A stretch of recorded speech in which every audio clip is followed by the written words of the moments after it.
Hi everyone, this is Atiqur Rahman और मैं आज आपके लिए एक नई सीरीज़ लेके आ रहा हूँ गूगल एनालिटिक्स 4 की। हर बंदा डिस्कशन कर रहा है GA4 तो मैंने सोचा इस पे एक वीडियो इन डिटेल कोर्स बना दूँ ताकि आप लोगों को काफ़ी इन्फॉर्मेशन हासिल हो सके इसके लिए। तो चलते हैं हम अपनी स्क्रीन की तरफ।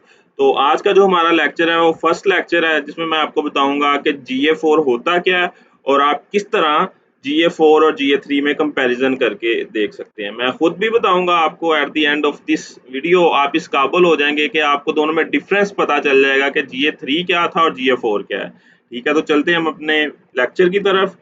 अच्छा, अभी हम इसमें 2 चीज़ें कवर करेंगे कि GA4 क्या है और इन दोनों में डिफरेंस क्या है GA3 और GA4 में। तो हम क्या करेंगे, मैं आपको थोड़ा इंट्रोडक्शन देता चलता हूँ GA4 का। GA4 वैसे ही GA3 की तरह डाटा रिकॉर्ड करता है। इसका जो बेसिक पर्पस है डाटा रिकॉर्डिंग ही है कि यूज़र आया, कहाँ से आया, किस प्लेटफ़ॉर्म से आया, किस रीजन से आया, किस कंट्री से आया, किस सिटी से आया, इन सब का डाटा रिकॉर्ड करता है GA4। इन सब का डाटा अपने पास सेव रखता है। बस इसमें क्या है कि पहले GA3 में 3 व्यू थे। 3 व्यू मतलब अकाउंट का एक व्यू था, दूसरा व्यू था प्रॉपर्टी का, तीसरा व्यू था यूज़र का। ठीक है, ये 3 व्यू थे।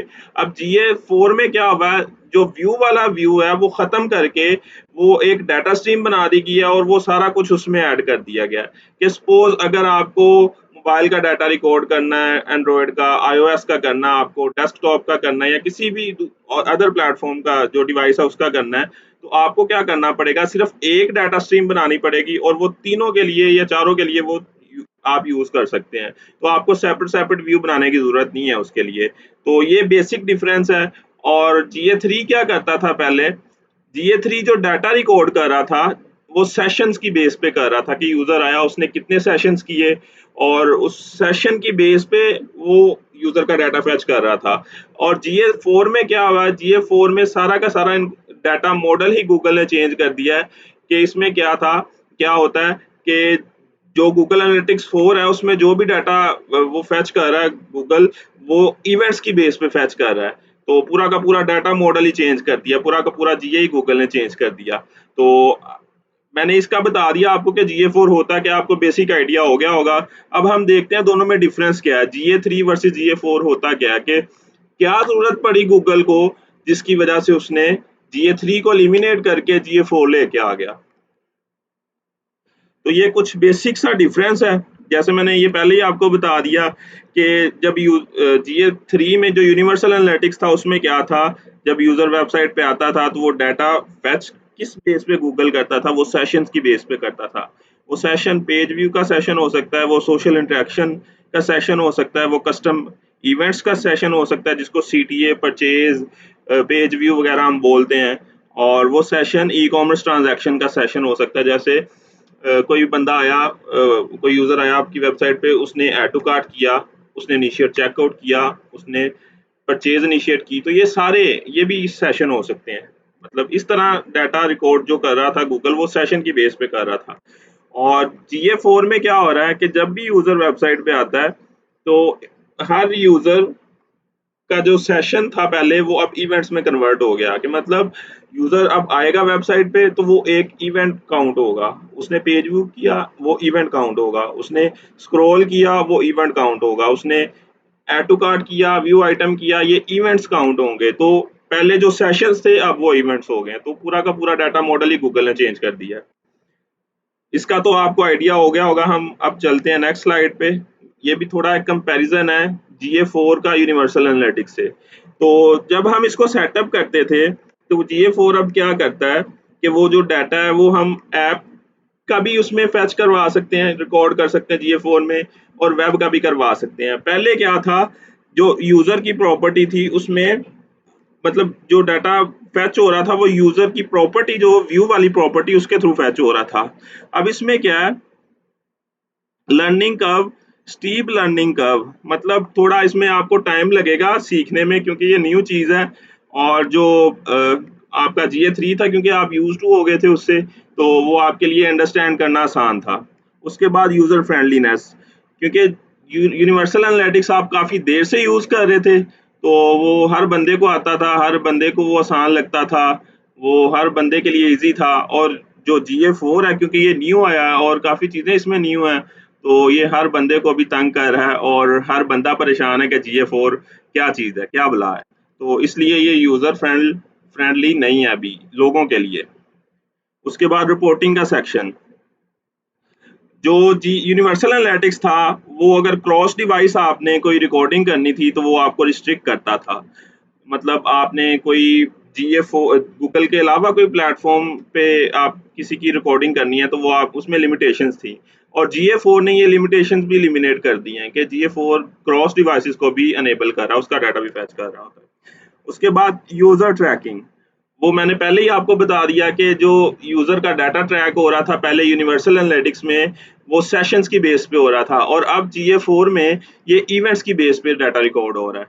उसके बाद ऑटोमेशन, अब GA3 में कोई ऑटोमेशन नहीं थी, कोई एआई बेस्ड कंटेंट नहीं था, कोई एआई टूल यूज़ नहीं किया था, एआई एल्गोरिदम्स नहीं थे। तो क्योंकि एआई अब आ रही है, हर जगह पे एआई इन्वॉल्व हो रही है, तो गूगल एनालिटिक्स 4 में भी एआई इन्वॉल्व हो रही है कि आपकी ऑडियंसेस आपको सजेस्ट कर रहा होता है, आपका कि आपके अभी के लिए आपके डाटा की बेस पे आपका ये डाटा है और आपके नेक्स्ट 7 डेज़ या नेक्स्ट 28 डेज़ के बायर्स कौन से हो सकते हैं। और उसके बाद कन्वर्जन जो पहले रिकॉर्ड हो रही थी यूनिवर्सल एनालिटिक्स में, वो सेशंस की बेस पे रिकॉर्ड हो रही थी, क्योंकि कन्वर्जन का भी एक ये इवेंट अब उसने बना दिया गूगल एनालिटिक्स 4 में गूगल ने। तो अब ये कन्वर्जन रिकॉर्ड होगी इवेंट्स की बेस पे कि यूज़र आएगा, वो परचेज करेगा, वो एक कन्वर्जन रिकॉर्ड होगी और वो गूगल उसको एक इवेंट कंसीडर करता है। चलते हैं हम अपनी नेक्स्ट स्लाइड की तरफ। ये भी कुछ आपको बेसिकली मैं कंपैरिजन करके बता रहा हूँ ताकि आपको इन डेप्थ में नॉलेज दे सकूँ और चीज़ें मैक्सिमम डिलीवर कर सकूँ। और ट्रैकिंग पैराडाइम, ये वही सेम चीज़ आ गई कि पहले सेशन बेस्ड पेज व्यू होते थे, अब इवेंट्स बेस्ड पेज व्यू है कि किसी ने पेज व्यू किया, उसका एक इवेंट बनाना पड़ेगा आपको।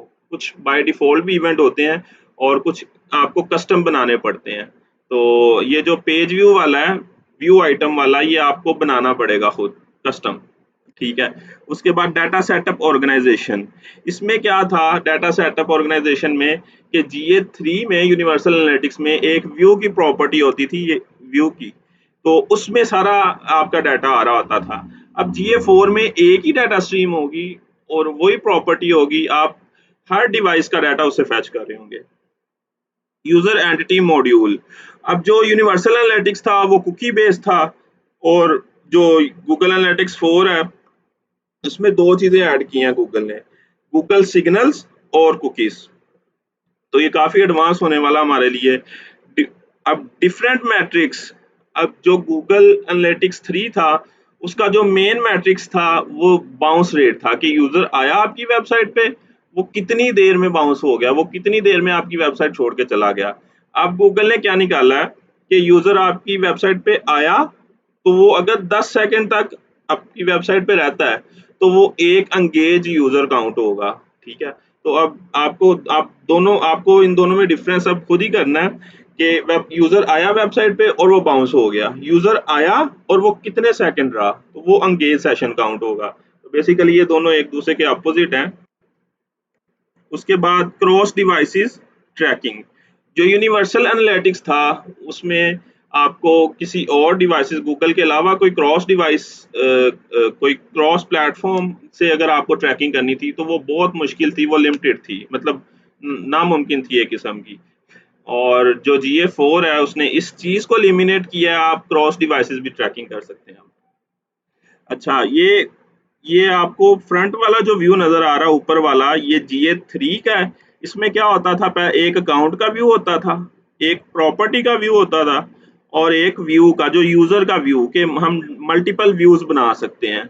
और अब क्या हुआ है, GA4 में एक अकाउंट का व्यू है और दूसरा प्रॉपर्टी का व्यू है। जो थर्ड व्यू है जो GA3 में था, वो ऐड हो गया अब यहाँ पे डाटा स्ट्रीम के अंदर। तो आपको अगर ट्रैकिंग करनी है GA4 में किसी मतलब डेस्कटॉप की या मोबाइल की या एंड्रॉयड मोबाइल की या iOS की, तो आपको क्या करना है, सिर्फ एक डाटा स्ट्रीम है, उसी को उसकी मेजरमेंट आईडी लेके हर जगह कनेक्ट करनी है, तो वो हर जगह से ट्रैकिंग GA4 कर रहा होगा। तो ये एक नई चीज़ है हमारे लिए। उसके बाद यूज़र जो थे, जो GA3 को यूज़ करने वाले, वो यूज्ड टू हुए हुए थे, उनको ये 3-4 सेक्शंस का पता था कि ऑडियंस व्यू होता है, एक एक्विजिशन व्यू होता है, इसमें बिहेवियर का होता है और कन्वर्जन होती हैं, ठीक है। तो अब क्या हुआ है, मैं इसका कंपैरिजन करके बताऊंगा कि real time as it is है आपके पास, सिर्फ नाम गूगल ने चेंज किए हैं और बाकी मैक्सिमम चीज़ें वही हैं। और मेरी पूरी कोशिश होगी कि मैं GA3 के साथ चीज़ें लिंक करके आपको बताऊं ताकि आपको ज़्यादा अच्छे से आइडिया हो सके। अच्छा, जो ऑडियंस वाला व्यू था वो यूजर का एक सेपरेट सेक्शन बना के उसमें दोनों ऐड कर दिए हैं कि डेमोग्राफिक्स और टेक के जितने भी डिवाइसेस से यूजर आ रहा है वो टेक वाले सेक्शन में वो फैच कर रहा होगा डाटा, और जितने भी कंट्री से, सिटी से, रीजन से यूजर आ रहा है वो कहाँ पे शो कर रहा होगा, डेमोग्राफिक्स के अंदर। और उसके बाद एक्विजिशन का व्यू लाइफ साइकिल के अंदर एज इट इज एक्विजिशन का व्यू है। बिहेवियर के व्यू को एंगेजमेंट के यूजर किस तरह बिहेव कर रहा है उसको उसका नाम चेंज करके गूगल ने कर दिया कि यूजर एंगेजमेंट कितनी है, कि यूजर वेबसाइट पे आया वो कितनी देर रहा, ठीक है। तो दोनों सेम चीजें, बस थोड़े नाम चेंज किए हैं गूगल ने। और कन्वर्जन्स को चेंज करके गूगल ने मोनेटाइजेशन ऐड कर दिया कि सपोज आप अपने एडसेंस भी लाइव कर रहे हैं, रन कर रहे हैं, या गूगल ऐड के थ्रू ऑडियंस आ रही है, या कोई आप प्रमोशन कर रहे हैं तो उसकी भी ऑप्शंस दे दी है आप गूगल ने। पहले एडसन और प्रमोशन की ऑप्शन नहीं थी हमारे GA3 में, तो अब वो भी शो होगा कि आपके कितने ऐड यूनिट आपने चलाए और वो कहाँ ट्रिगर हो रहे हैं, उसकी फ्रीक्वेंसी वगैरह क्या है, तो ये सारी चीज़ें फैच हो रही होंगी। तो ये बेसिक सा ओवरव्यू था GA3 का। GA4 के साथ हमने कंपैरिजन किया। आई होप ये आपको वीडियो अच्छी लगी होगी। अगर वीडियो अच्छी लगी है तो मेरे चैनल को लाइक, शेयर और सब्सक्राइब करते जाएं। ओके जी, अल्लाह हाफिज़।